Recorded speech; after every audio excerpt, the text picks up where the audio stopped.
Okay, so people, welcome. Tonight's learning is dedicated in honor of Rachel Abigail Bat Michaela and Jonathan Ben Esther. May they continue to see God's hand in everything as He has guided them perfectly up until this moment. And for the refuah shlema of Menachem Mendel Ben Sara Batya and Devorah Fega Bat Rezel. Okay, also, I'm not sure why this week we don't have that little signy thing to remind people about the like and share. But please, people, like and share, and this way the study of Torah grows and grows. Okay? Yeah. Okay.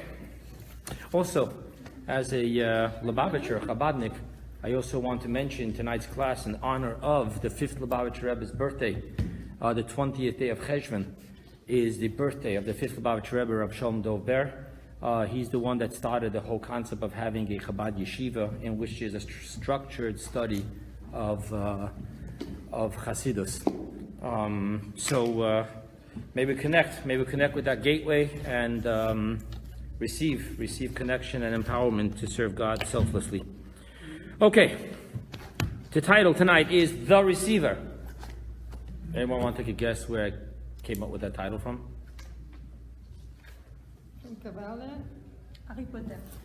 No, there's a movie called The Giver. Oh, okay. We're about to talk about that. The receiver, the hero is the receiver and not the giver. So let's go jump straight into the modern day issue. You know that the point of this class is always focused on one of the major teachings of the Rebbe, which actually this entire teaching is based on that teaching, which is the quote, "Ha'ma'aseh hu ha'ikar." Action is the main thing. You want to study Kabbalah, you want to study Hasidus, you want to learn about the Ten Emanations and about essence and about do, all beautiful. But what did it bring back to the table and how you should behave as a better person? So ha'maisa hu ha'ikar. Here we have a chair over there.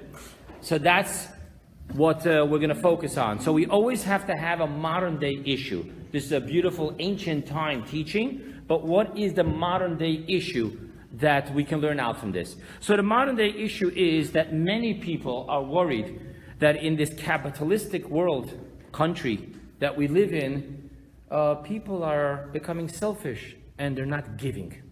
We're worried. We're worried about the selfishness of not giving.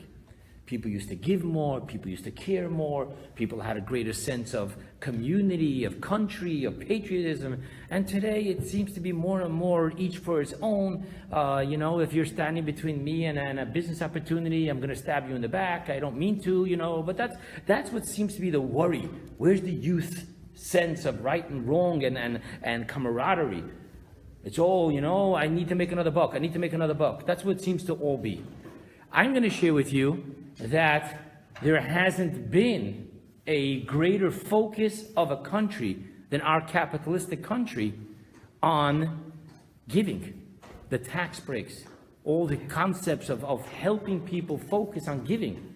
I don't think there's been a greater country where individuals give in the hugest numbers for all causes.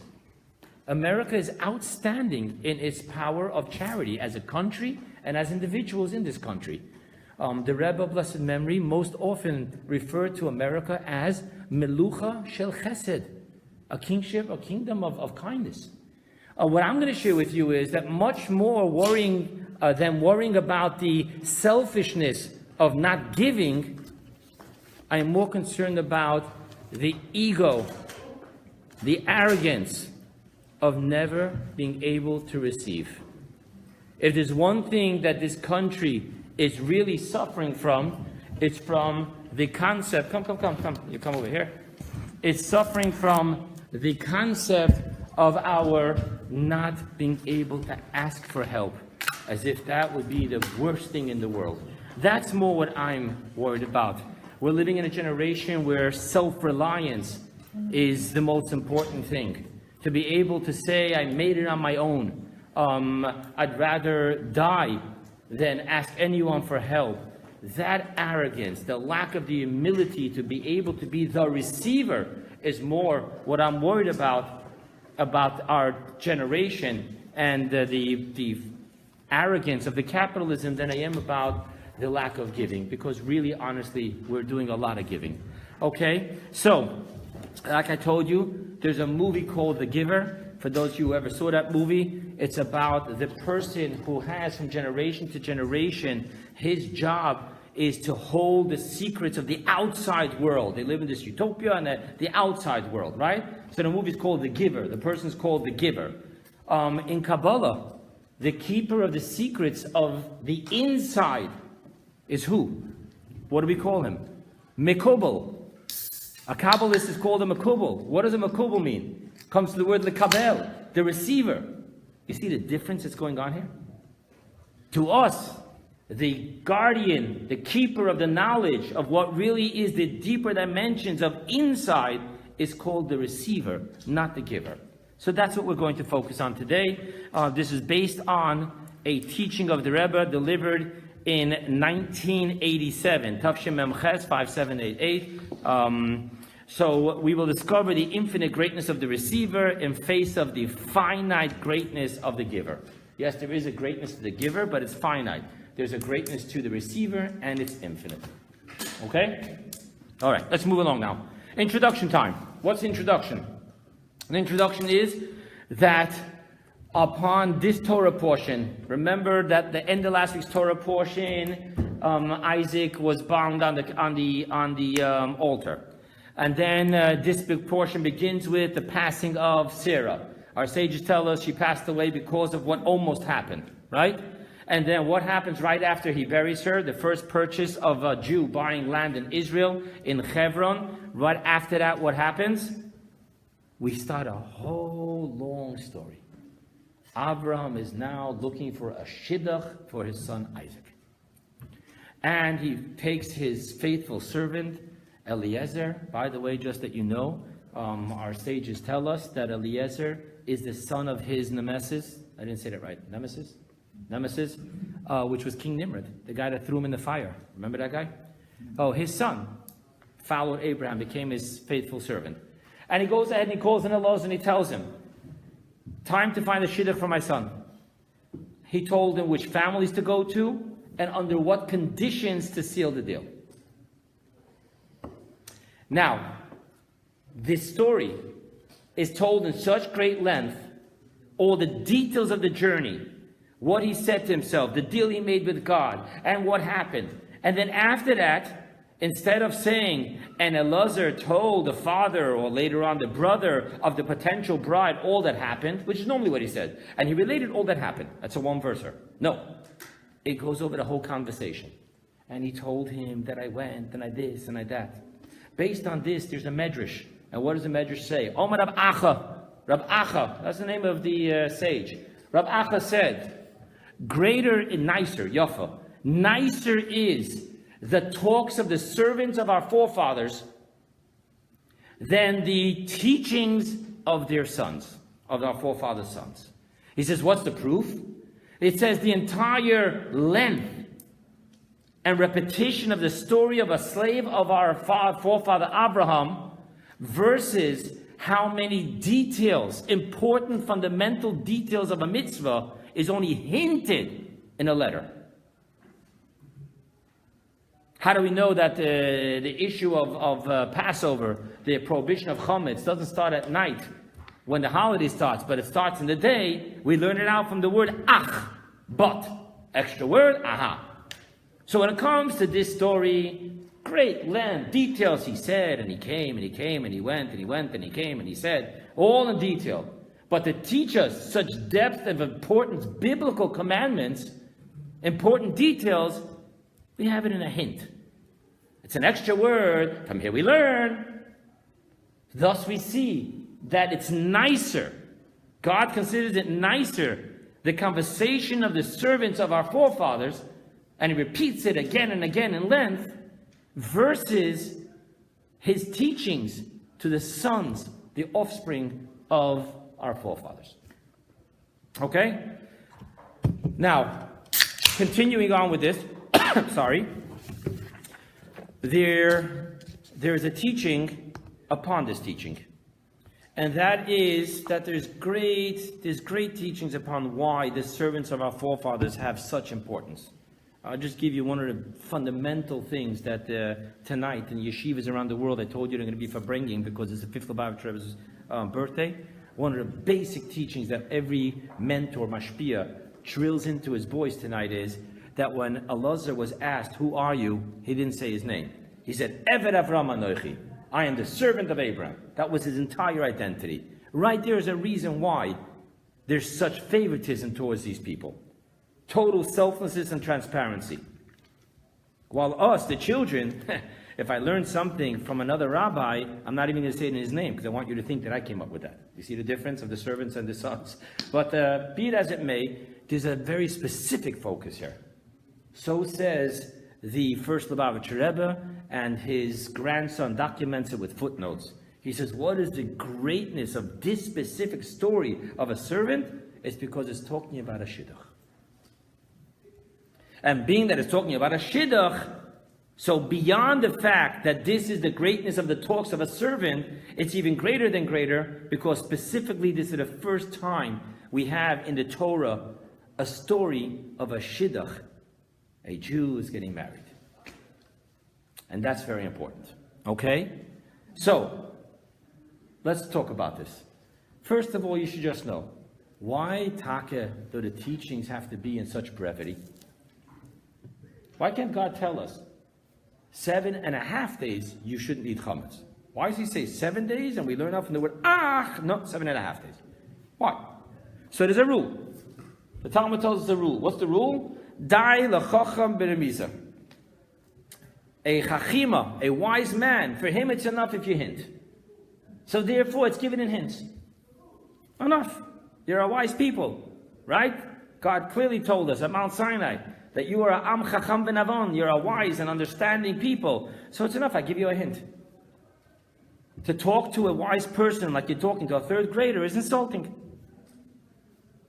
Why is this story of this servant told doubled over? Because of the shidduch issue. New question. What's so amazing about a shidduch? Mazel tov. You know, it's always a beautiful thing to be able to go to a wedding and dance. But what's so amazing about it? So we're going to find out today that the entire Judaism, the entire world, the entire purpose and meaning to God's creating the world was all about making a shidduch, bringing together the male, the giver, and the female, the receiver. Now, before we get all bent out of shape about calling a female a receiver and a male a giver, when today there are very fine men who are living off the salaries of their wives, so just know that we're talking about it on a mystical level. Simply speaking, in the depths of a relationship between a male and a female, the man gives sperm and the female receives it, and from that creates a child. So that's the simple definition before we get into it. Then we'll talk about it on a spiritual level. But I don't want people to think that in Kabbalah, the female is looked down, you know, she's the one who's living off her husband. Not at all so. By the way, just that you should know, it's a clear law in code of Jewish law. For every man that thinks that he brings in the money and she spends the money, you should know there's a clear law in the code of Jewish law that the tears of a wife destroys the sustenance of a husband. Thus, you understand that his blessing depends upon her happiness because that's connecting to God. So now you're going to go and blame your wife. You're the reason I don't make money because you're crying. No more tears. Yeah. Okay, so just that you know, that we're going to talk about the male as the giver and the female as the receiver, and it's more because of the supernal reflection and how it's done physically in having children. Okay? Okay. And with all that said and done, as we said, we're going to discuss all of this on the physical level, on the spiritual level, and on spiritual service, the service to God. Okay? With all that said, let's jump straight into a list of Hasidic and mystical concepts that we need to understand in order to explore this lecture. Number one, Yichud Zun. Yichud Zun is a Kabbalistic term. Yichud means unification. Zun is an acronym. The acronym is of two letters, the Zayin and the Nun. Zayin stands for another acronym which is called Za. Za is the acronym of Zeir Anpin, small faces. Small faces because, as you've heard from me in previous classes, the male emotion emanations, love, fear, those 6 male emotion emanations are called small faces in comparison to the big faces. Intellect, above intellect, there's the crown, that's called big faces. So the male emotions is called small faces, that's called Za. And the female is called Nukva, same like in Hebrew, Nekeva. Okay? So Nukva represents in Kabbalah the feminine mystique, which is the 7th of the emotions, the 10th of the emanations, known to all of us as kingship, Malchut. So Yichud Zun is the unification of the male emotions, i.e. the giver, the female mystique, the feminine mystique, kingship, which is the receiver, and it's all about bringing them together. Yichud Zun. We'll talk about that. Next thing, the moon. We're going to talk about the moon here. The third thing, the great receiver in the realm of reproduction. Fourth thing, layers of spiritual marriage. Okay? And then the fifth and final thing is the great receiver in general. So let the amazement of Hasidus begin. Let's jump right into these mystical concepts. What is the unification of small faces and femininity? Okay. Chabad only does this once a day when we begin our prayers. However, other people, including my grandfather, who happened to be a Gera Chassid, they say it before every single mitzvah that they do. L'shem yichud, kutshe berichu shchinte, liyachta biyichude shlim, shem yudke bevovke. In other words, I am doing this, l'shem, for the sake of the unification between the Holy One, blessed be He, and the Shechina, the presence. To bring the unification between the first 2 letters of God's name, the Yud and the Hey, and the latter 2 letters of God's name, the Vav and the Hey. That's what mitzvahs are all about. Every mitzvah is all about creating this unification. Thus, you now understand that all of creation was just made to keep on creating supernal shidduchim, bringing together the male, the female, the giver, the receiver, the small faces, the male emotion emanations, and the feminine mystique, the kingship. And this is always the same way. Bringing together God's name, the Yud Hey, together with the Vav Hey, is the same concept. All of mitzvahs is for that purpose.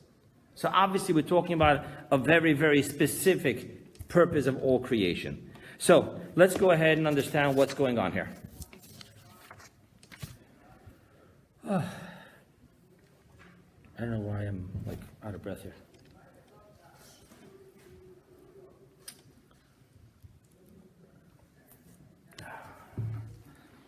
So we're going to go ahead and start understanding what is this whole shidduch about? Where did there ever begin to be 2? Where did we start having a giver? Where did we start having a receiver? Why is this happening? And why is it all about the shidduch? Remember, everything is God and God is everything. So where did it become from 1, 2? And now we have to put back together the 2 halves into 1. Where did that whole notion start from? So before we get into that, I want to talk to you about the moon, okay? In Kabbalah and Chassidus, the notion of dualism, a giver and a receiver, within the oneness of God's essence, all begins between the source and the light.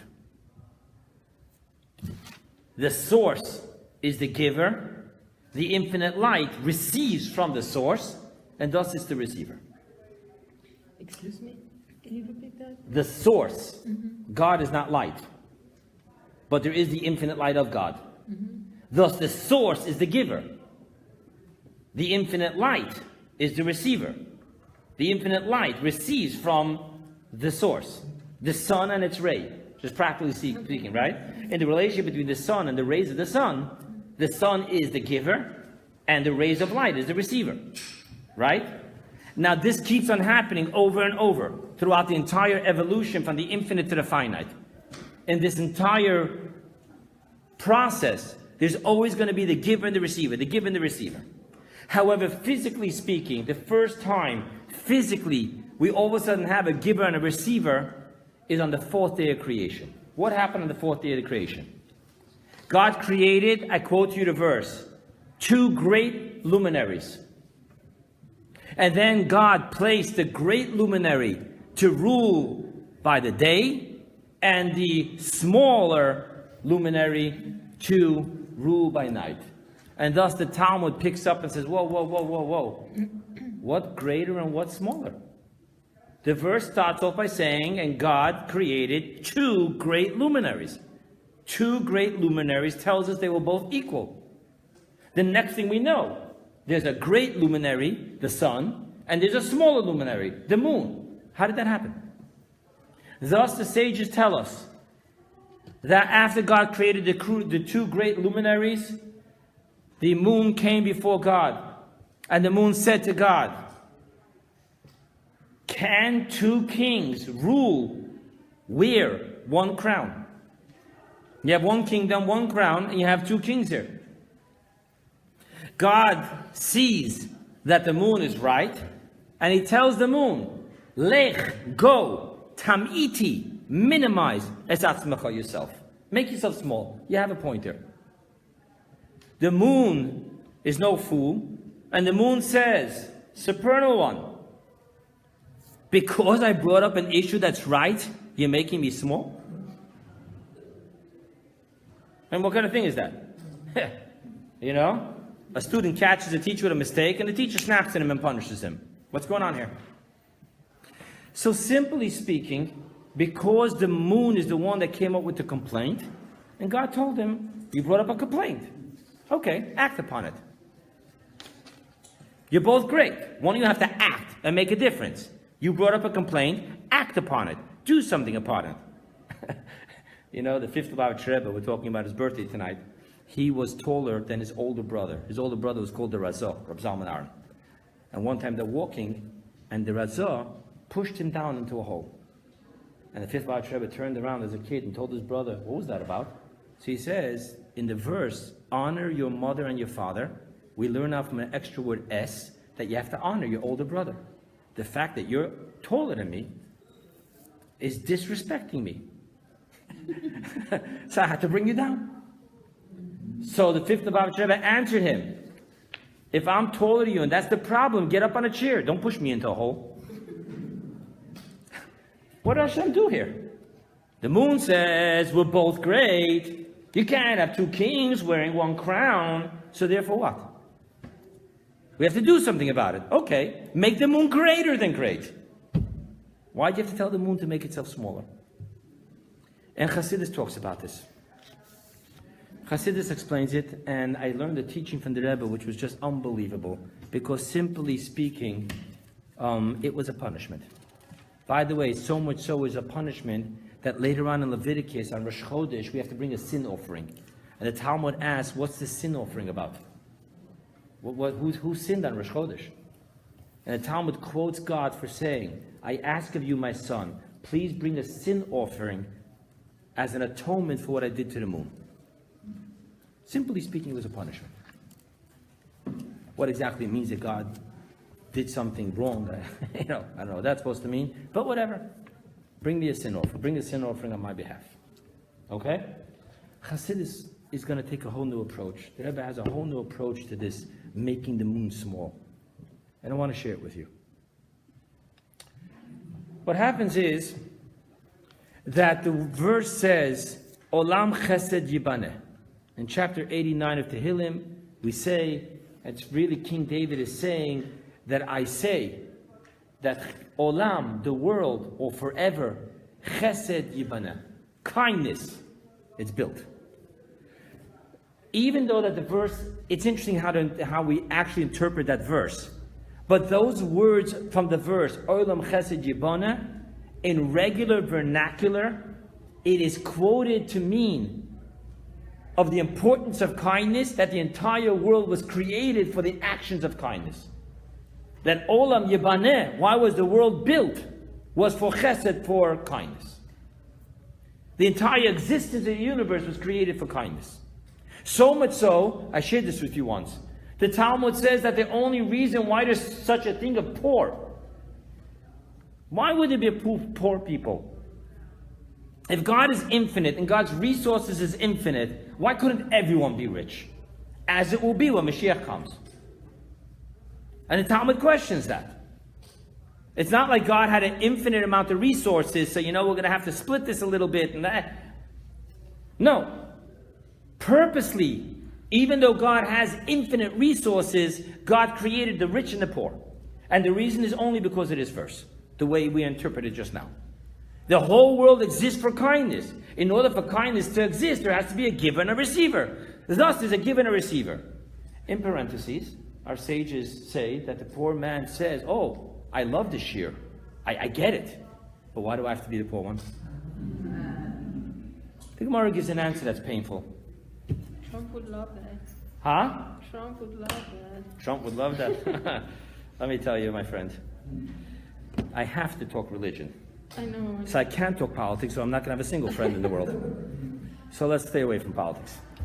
Let's talk about this notion. The Gemara answers that it's mazal. Okay. Now that's a whole lecture for itself. What's the mazal business?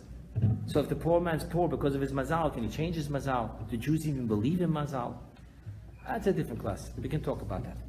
But for right now, the more important part is that there is purposefully put into all of God's universe the giver and the receiver. From, like I told you, the source and the light, all the way down to the physically rich and the poor. And it's all because of Olam Chesed Yibara. There has to be kindness. That's the whole reason this world existed. There has to be the giving and the receiving. Now, let's get to the deeper part here. When God started creating the universe, everything had the fingerprint of God. What is the fingerprint of God? Zero need. God is not a receiver.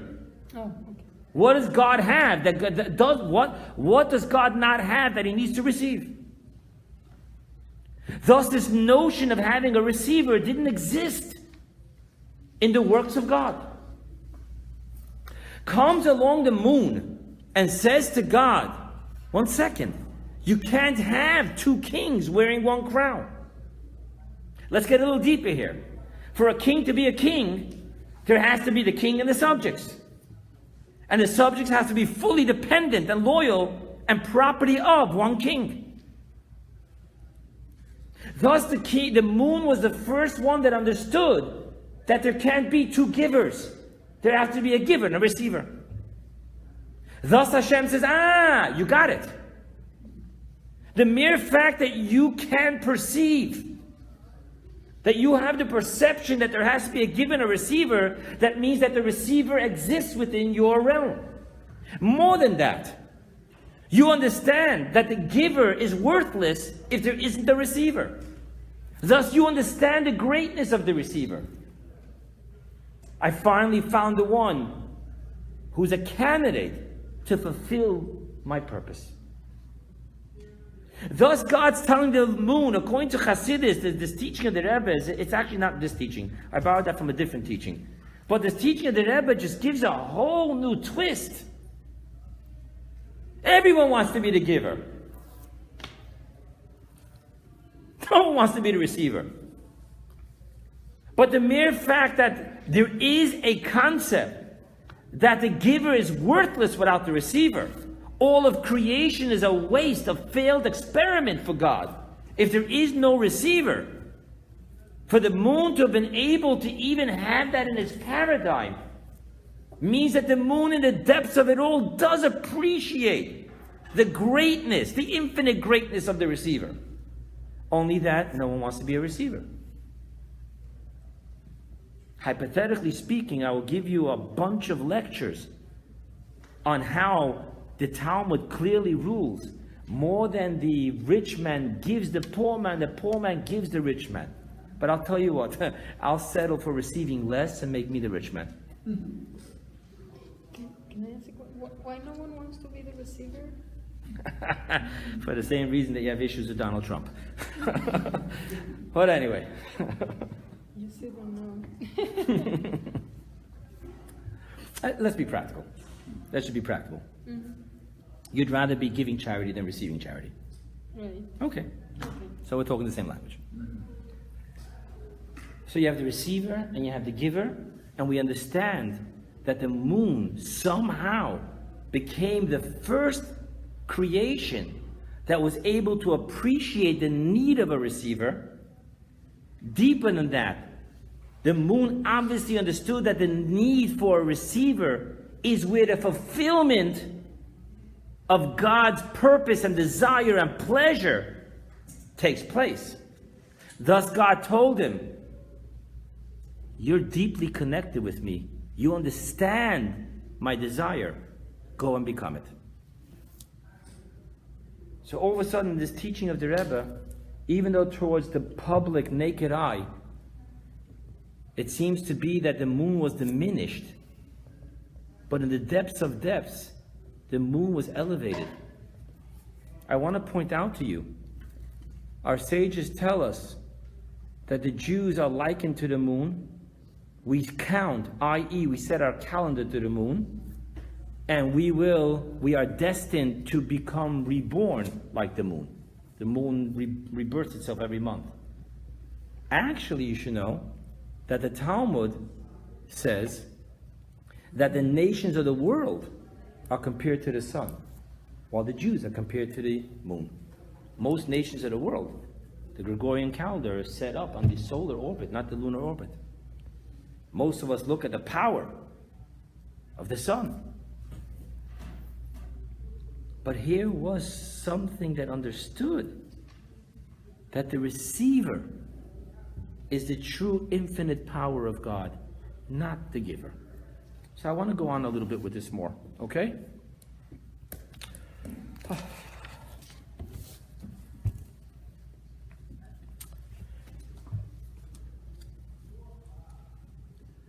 I want to share with you this way, if you don't mind. I'm getting hot because I'm getting stuffy and struggling crazy. Oof. Let's go further. Is there a difference between the receiver and the solicitor?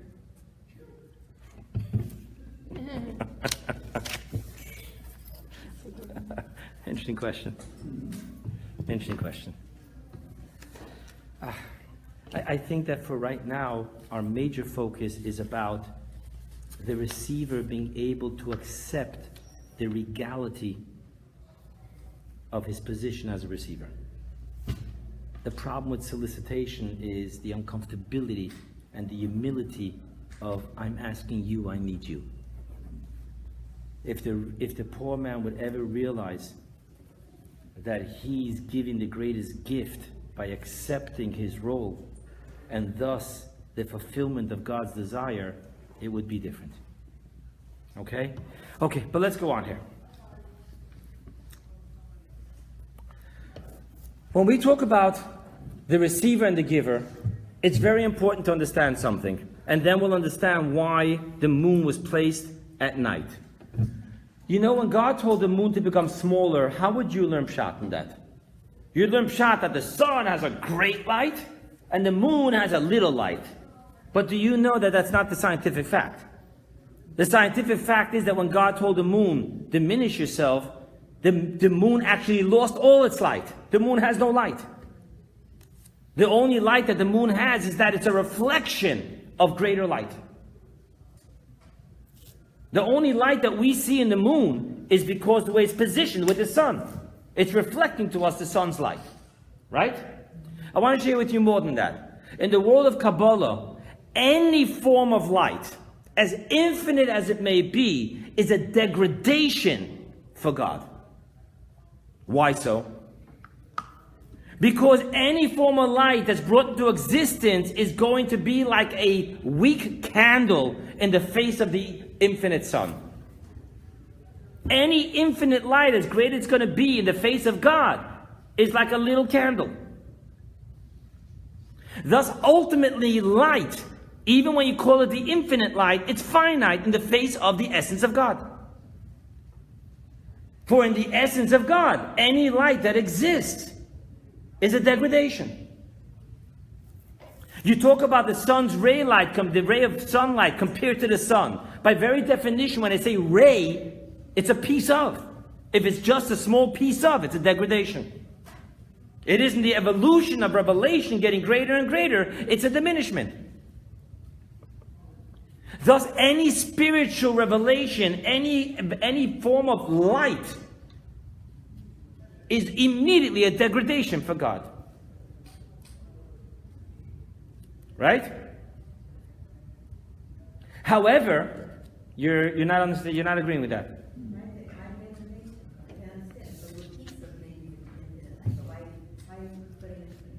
Because if I'm going to say that this is the finished product of God's desire, what did I just say? That the process of creation was to make out of a great God a small God? That's the descent for the sake of ascent. That's what God did. He wanted light. Why would God want a little light when God is the infinite essence from which all infinite light comes? Okay? The display of God's power is an embarrassment to believe that this is a display of God's power. Oh, you know what God is? God is light. Really? That's what God is, the infinite light? That's a display of God's might? Or that's a degradation? If you think about what the real beauty is, what's not a degradation is when evolution brings us, I'm not talking about Darwin's evolution, I'm talking about the evolution from the infinite to the finite, from the essence to the product, the finished physical product. In that evolution, when you get to a point where there exists darkness, that's not a degradation. When you talk about a darkness which will be transformed into light, that is a display of the ultimate greatness of God. Because any light, by definition, is form and shape. Any form and shape is idolatrous. It's a degradation. Well, when you come to absolute darkness, and then comes along a creature, and with freedom of choice, transforms that darkness into light, now we have a superior light than all light, because that light isn't a reflection of light, it's a reflection of the essence, which transforms darkness into light. Thus, we now understand what's really going on here. When God told the moon, I'm going to put you at night, it wasn't the teacher telling the student, your time out, go to the corner. It wasn't God pampering the sun. You're a good boy. You'll be by day. Quite the contrary. The fact that the sun has its own light immediately tells me it has its limitations, as great as it may be. And immediately when you tell me that the sun is ruling by day, its environment is the day, its existence can only be in the day, you're telling me automatically that the sun only frolics in the revelation of a degradation of God's power, not of God's true display of the infinite essence. The moon, that has no light of its own, has been given the gift not to be finite, because reflection is infinite. Once you say that no, the moon is gifted, it can reflect, there's no limit to how much you can reflect. When you tell me the sun can only shine its light, not more and not less, that's finite. When you tell me that the moon has no light to shine, it will reflect the source. It's infinite. Truly infinite. And thus we now understand why the moon was placed at the night and not by the day. Because specifically the moon, which reflects and is connected to the essence, is going to be by night, where the powerful display of essence is going to be when we, creatures of darkness, are going to live in an environment of darkness and going to take a piece of darkness and transform it into light. Now we're talking about the ultimate power of the receiver. So too it is with the man and the woman. Our sages tell us that the man go out and work and bring home the kernels, and the woman transforms it into food. The man builds a house, and the woman transforms it into a home. Which ultimately means that whatever the man is going to do is finite and stuck the way it is. The woman has the infinite power. For the man is light, and the woman is the mystique, the feminine mystique of the moon. When you're willing to stop saying, I am so powerful, and rather you say, I am what I am, but I have the gift of reflecting. Thus there's no limit to what I can reflect.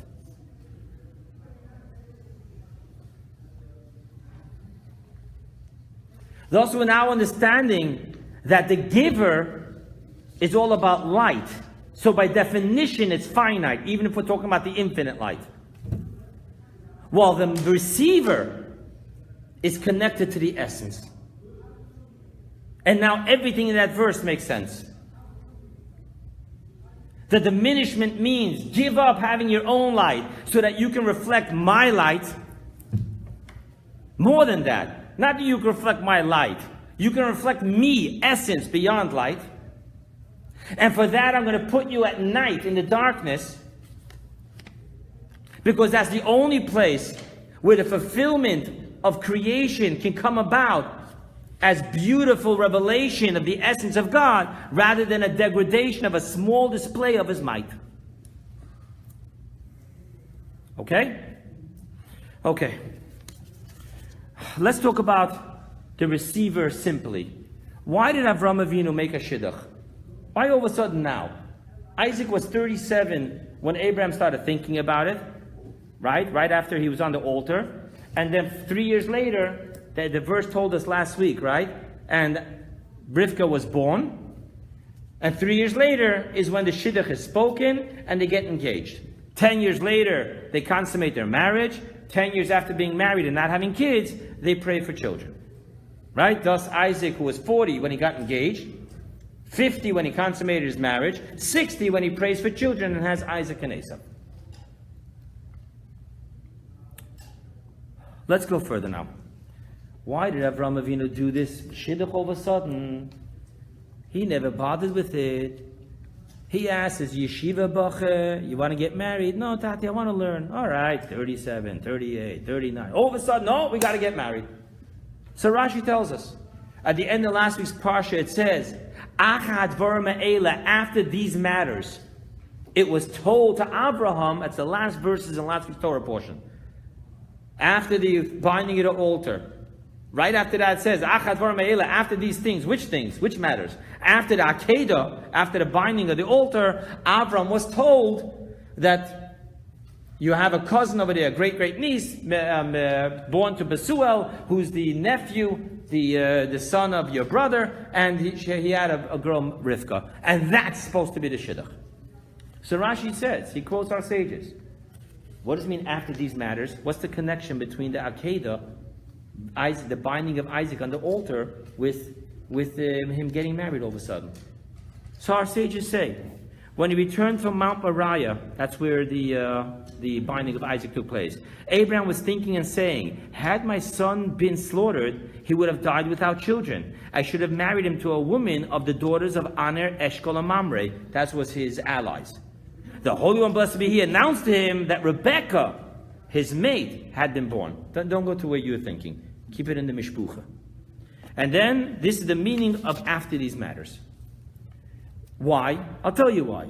Because Hashem promised Abraham that you're going to have offspring, and that is Isaac. And then He promised him from Isaac is going to be offspring. Your nation is going to come from Isaac. Thus, Abraham thought to himself, I almost lost it because of me. Because I'm the shlemazel father that never made a shidduch for my son. Imagine. Could be that Hashem would have said, no, finish the job that you started with Isaac. Hashem, what happened? You promised me. No, what do you want from me? At 37 years old, you didn't get him married. He doesn't have kids. Thus he said, time to have kids. That means that the depth of this was the fulfillment of offspring. Now let's talk about having kids. It's interesting. Today we know it with cloning. But in Tanya, quoted already from Nida, Tractate Nida in the Talmud, we already knew that the power of reproduction is not in the semen of the man, but in the uterus of the woman. It's actually said, just like the ground, where did Hashem say it should give forth vegetation? He didn't say it to the seeds, he said it to the earth. And God said that the earth give forth. Thus we know that the power of reproduction is not in the seed, but in the earth. What the seed does is, it draws that infinite omnipotent power to here, and in what form it should reveal itself. So an orange seed planted here will grow here and not here, and over here it will grow an orange tree and not an apple tree. So too, the Talmud explained in Kabbalah, the male seed, all it does is, it brings the infinite power of the uterus out and gives birth to a child. And then there's a discussion in Talmud if the gender of the child is dependent upon the male or not, and whatever. There's a whole discussion over it. But the point I'm trying to make is, if all of Isaac getting married was in order to bring offspring, then the fulfillment of the marriage is in the woman, not in the man. Why? Once again, exactly what I told you. The power of ex nihilo, bringing something out of nothing, cannot exist in the infinite light. Why? Because the infinite light has a source. So the infinite light is something out of something. You can't give what you don't have. The light doesn't have the power of having something out of nothing, because it itself is not a something out of nothing. It's a something out of something. The minute you see light, you know it is a source of light. So light is a source, is the concept of something out of something. Thus, in all of spirituality, in creation of the supernal and celestial beings, you never have something out of nothing. You have the infinite light. Then you have the expression of the infinite light. Then the expression of the infinite light has two. The infinite expression, the finite expression. And then from there you have faces. And from there you have emanations. It never is something from nothing. The only something from nothing that exists is physical. Because the infinite light could not bring physical into existence. You can't have physical come from spiritual. Thus the actual existence of the physical came from the essence of God. For our topic tonight, the male, we said, represents light, the giver. The female, we said, represents the receiver, the moon, the reflection of the infinite essence. Thus we now understand why the woman has the power of reproduction while the male doesn't. Because if the male is light, light is only something from something. If it's something from something, it doesn't have the power to create ex nihilo, something out of nothing. I can't give what I don't have. So the male is connected to the infinite light, the sun. The female is connected to the moon, which is the reflection of the essence. The essence of God has no source. And because the essence of God has no source, it's within the nature of the essence of God to create something out of nothing. Thus only kingship, which by definition has no light of its own, it's only a reflection. Only the feminine mystique, kingship, is connected to that which has no source. Therefore it's within its reality to bring something out of nothing. Thus reproduction can only happen from the woman, not from the man.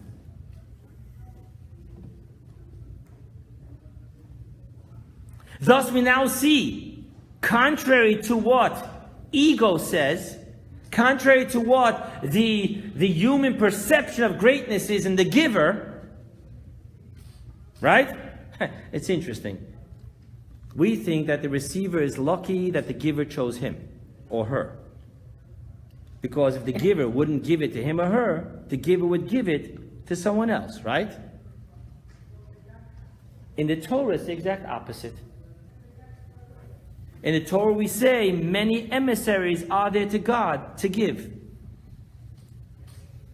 Givers, God has a dime a dozen. Receivers are chosen. Thus the receiver thinks, you don't want to give me, you lost the opportunity. God gives me, not through you, through someone else. What a difference of mindset. Because the center of all fulfillment is in the receiver, not in the giver. The giver, like the male and like the seed, is just a waiter delivering, but it doesn't have the power. The reflection of God and the ultimate power of God, Maimonides says, that the power of creating something out of nothing lies only in the breast, the bosom of God, not in the bosom of the infinite light. That reflects itself and manifests itself only in the receiver, not in the giver. Thus, we're now understanding that the ultimate expression and fulfillment of God's power and desire is in the receiver, not in the giver. So while the givers are putting their names on buildings, the receivers' names are engraved in God's essence.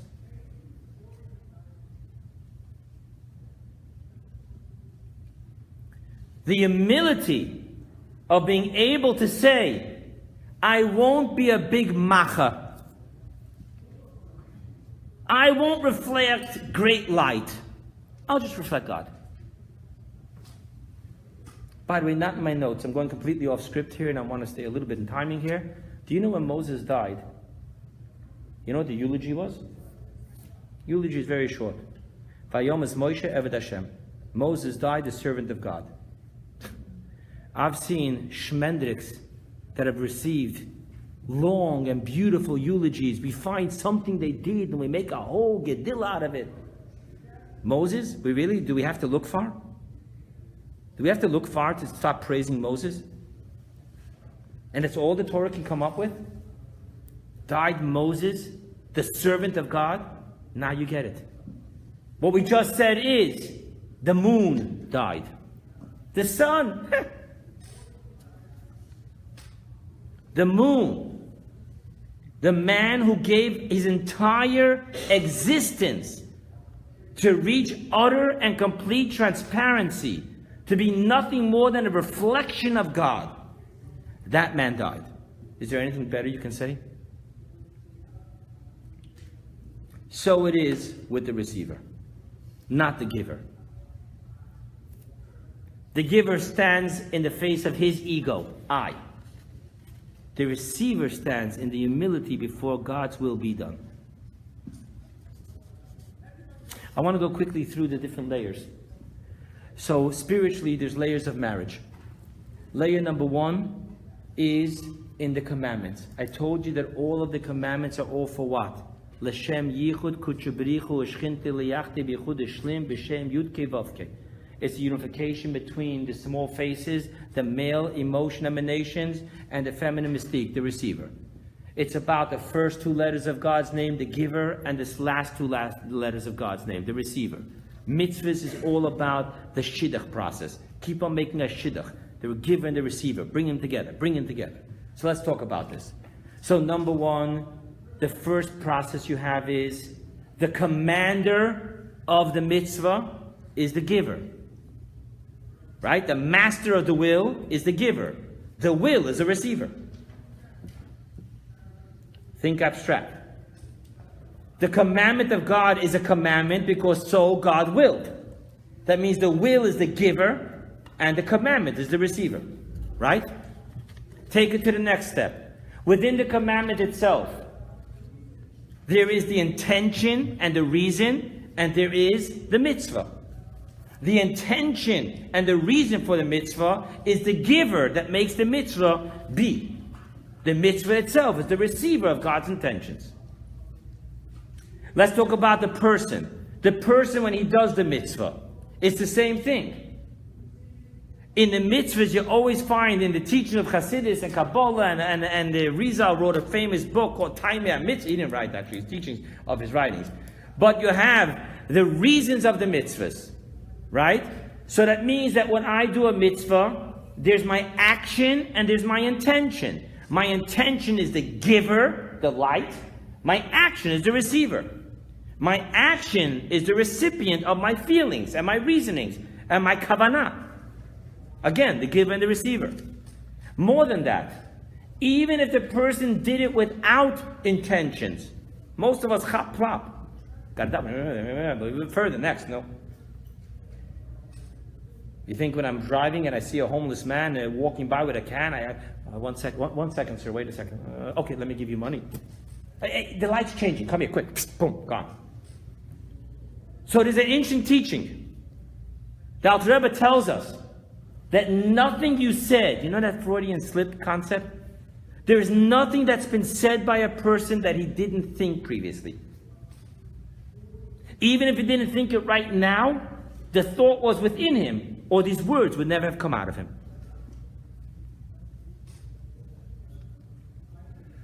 So too with action. In order for the lifeless muscles to move, there must be something, thoughts, creating neural patterns, telling these muscles to move. So even if I didn't really think about with intentions that I want to do this mitzvah, the mere fact that muscles moved and I did the mitzvah, there was thought behind this action. And thus, even if we do mitzvahs without thoughts and feelings, scientifically, practically speaking, no action happens if there's not something moving in the brain. Sorry. Okay? So you'll always have the giver and the receiver, the giver and the receiver, the giver and the receiver. What's most important is very simple. I want to be so clear with this. If you decided that today you really, really, really want to pray, so you sit yourself down and you start meditating and you start and you're thinking and you're feeling and you're feeling and you're thinking, but you never moved your lips to say the words, "Hear, O Israel, God is our God, God is one." You never uttered the blessing of the Amidah. You should know that you did not do the mitzvah. If I woke up and I hit the snooze button once too many, and now I literally have 180 seconds to daven before I got to hit the tarmac,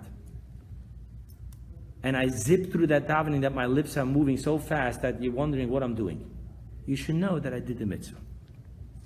Put this in perspective.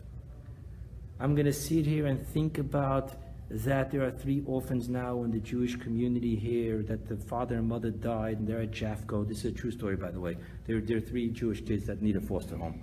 But I'm going to sit there and I'm going to create feelings for them and the importance, but I'm not going to do a thing. I'm not going to do a thing. I'm not going to make a donation. I'm not going to make a phone call to someone who I know is looking to bring children into their homes. I'm not going to do nothing. But I'm so full of feelings of compassion. Versus someone sends me a text and I'm on my way, I'm rushing to a flight, I have no, really, oh, okay, yeah, hi, I heard about this news, do me a favor, call this person. Boom, the 3 kids have a home. Who did it and who didn't do it? Remember how I started this whole class? The doctrine of the Rebbe is Hamaisa Hua Ikar. The actions. Don't tell me about your feelings. You know that in 1941, within the year that the previous Rebbe died, someone wrote to the Rebbe, his heart, that sometimes I walk in downtown Manhattan, you know, the Jewish shmata industry, and he says to his own, and he told the Rebbe, sometimes I just burst out crying. I can't come to terms with the loss that our people had. The Rebbe died. So the Rebbe answered him. I actually saw the answer. I saw a first copy of the answer. What does the world need your tears? Can you tell me what you're doing to keep the institutions and the work of my father-in-law alive? That was the answer. Sounds rough, but that's the line here.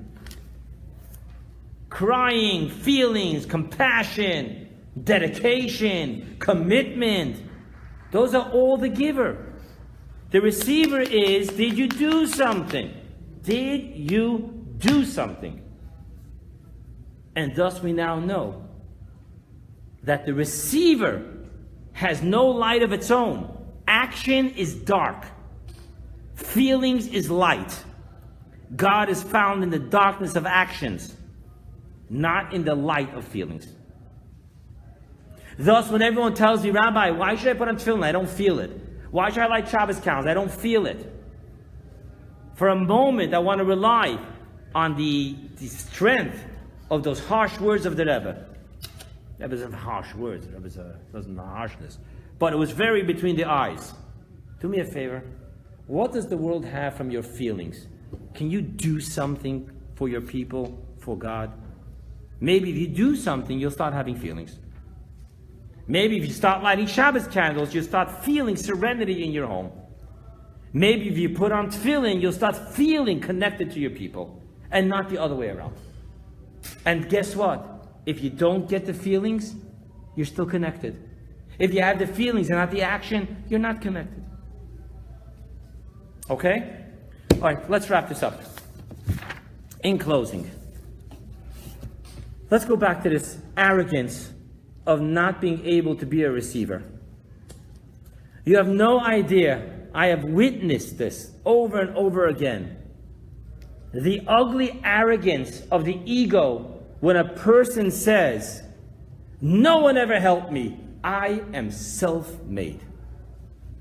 I've seen this ugliness go to the point where a offspring says about the father and the mother, I had to do it all on my own. They never helped me.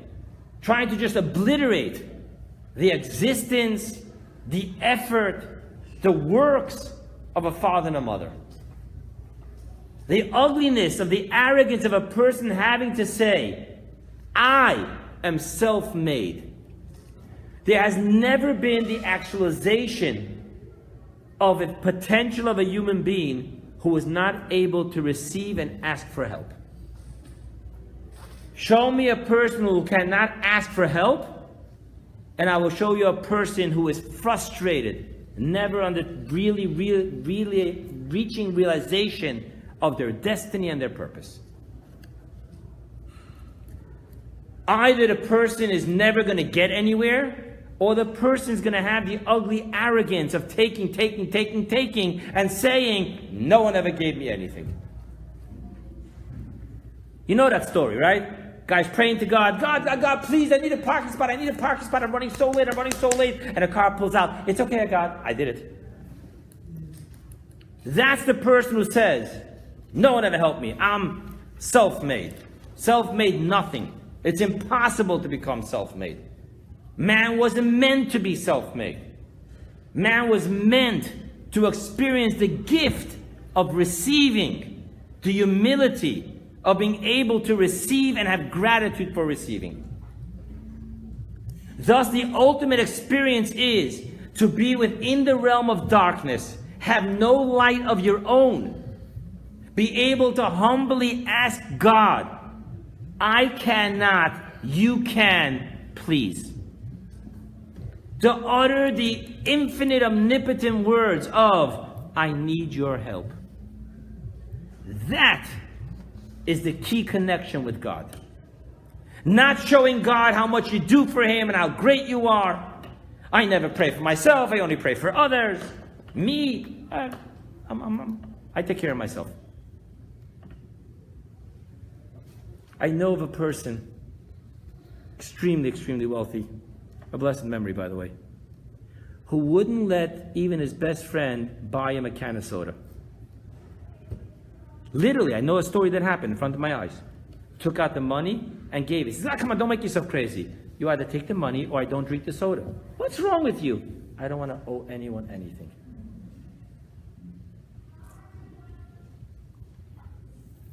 I wonder how such a person wakes up in the morning wondering if he doesn't owe anyone for being alive.